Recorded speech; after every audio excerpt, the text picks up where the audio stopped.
This is Henos' Sport, bringing you that heat and that fire. Here we go, boy. I told you, man, it wasn't going to take long before this stuff was going to pop off.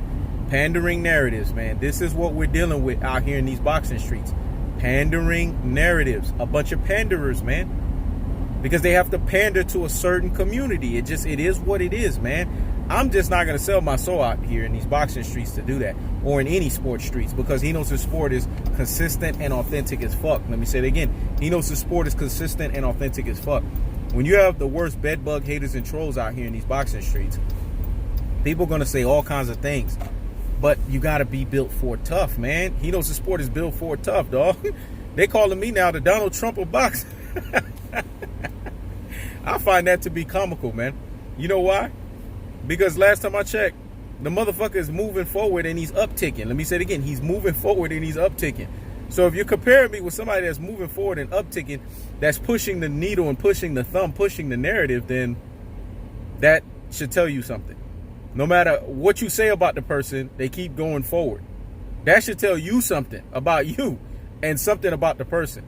I just find that funny. Again, that's classic dodism and troglodytism at its truest and its most properest levels. That's Rudy Poo and Plum Brain-isms at its truest and its most properest levels. That's what we call ultra fanboyisms with the ultra fanboy rhetoric-isms at its truest and its most properest levels. But what's up with the pandering narrative that Deontay Wilder and Luis Ortiz did 2.5K pay-per-view buys? There's no official numbers that have been released. So why run with a pandering narrative? This is the problem with pandering narratives. They have no legs to stand on. Let me say it again. They have no legs to stand on because all you have to do is debunk it with the cold-hearted, unadulterated, and cutthroat truths. Let me say it again. All you have to do is debunk it with the cold-hearted, unadulterated, and cutthroat truths. The truth of the fact of the matter, and it's really simple, folks, is this.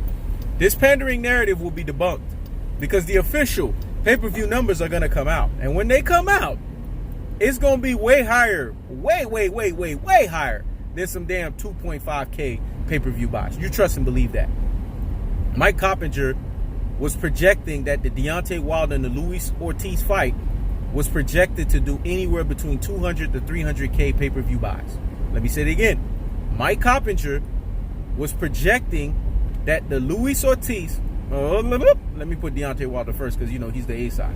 The Deontay Wilder and the Luis Ortiz fight was projecting to do anywhere between 200 to 300K pay-per-view buys.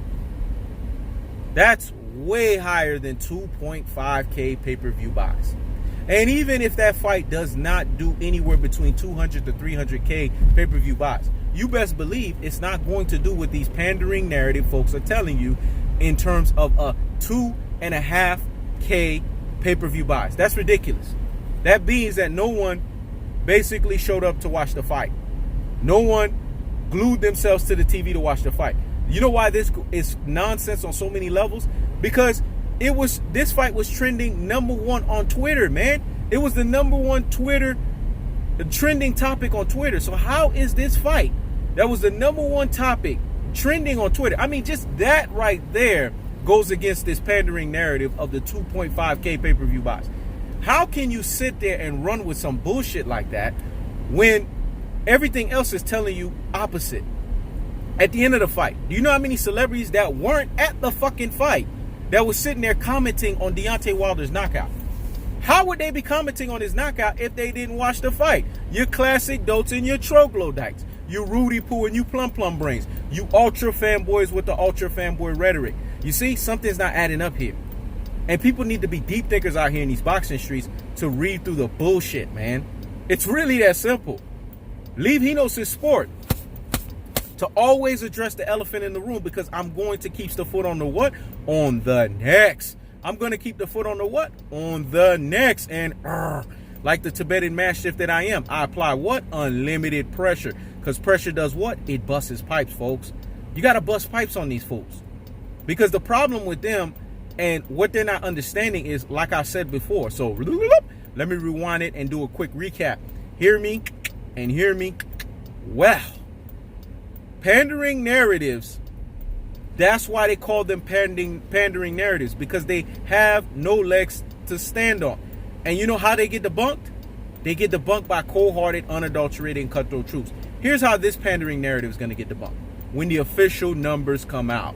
It's really that simple, folks. So stop putting the cart before the horse and stop the presses, pump the brakes on the nonsense, go sit down somewhere and what?